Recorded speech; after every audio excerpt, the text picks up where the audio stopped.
Hi, my name is Thespina Nicola, and I'm a life coach who specializes in managing addictions and relationships. I have written 2 books, Enough is Enough, A Helpful Guide to Managing Addictions, and Dare to Begin the Process of Healing. I've done a degree in psychology, a degree in teaching, and over 60 courses in life coaching, and I have founded Dare to Begin Life Coaching. Today I want to talk to you a little bit about the past and how the past affects our future.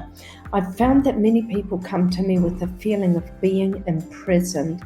They feel as if they can't move on because of the past. No matter how they try to figure it out, they find they self-sabotage decisions in the present.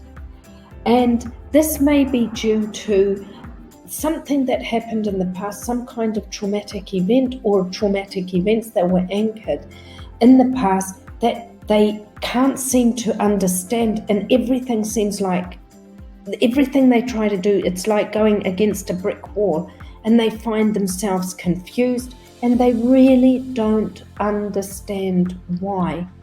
And this causes a lot of issues in their relationships and in their behavior, and they try to numb this pain, which ruins everything they do. It ruins their daily lives, but they can't understand why. And the reason why is the trauma of the past or some kind of events in the past. Therefore, it is so important to open the door of the past, go back to the timeline as an adult version of yourself, and readdress the issues of the past. And this can be done, first of all, by keeping a diary of the events that happened. It seems strange in your daily life.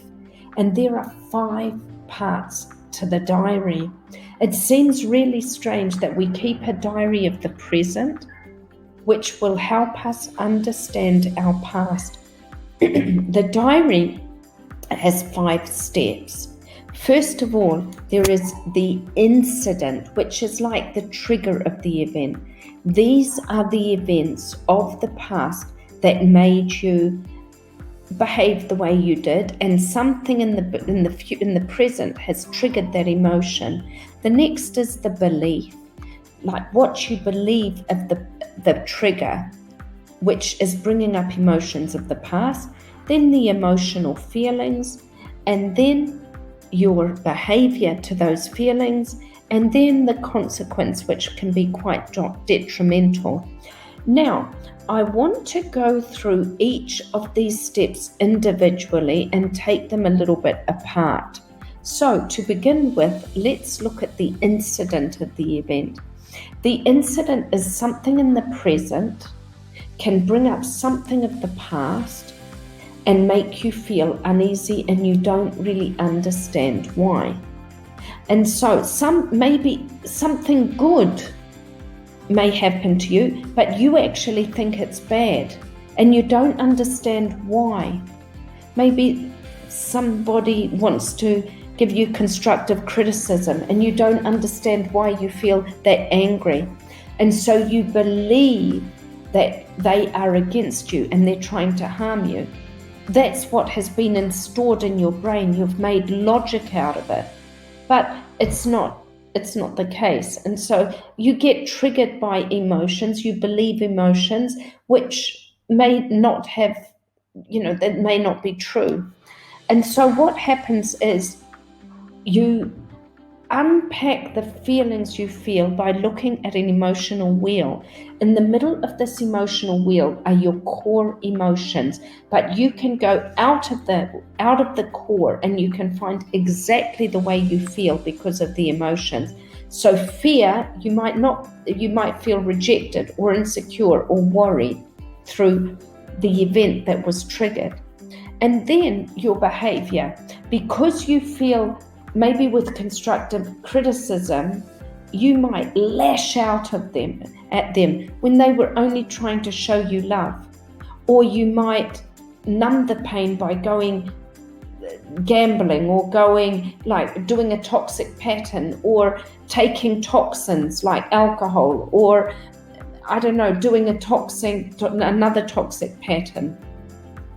And so that the consequence of this is the negative behavior, which they were only trying to tell you something that you could improve, that can make you have a more fulfilled future.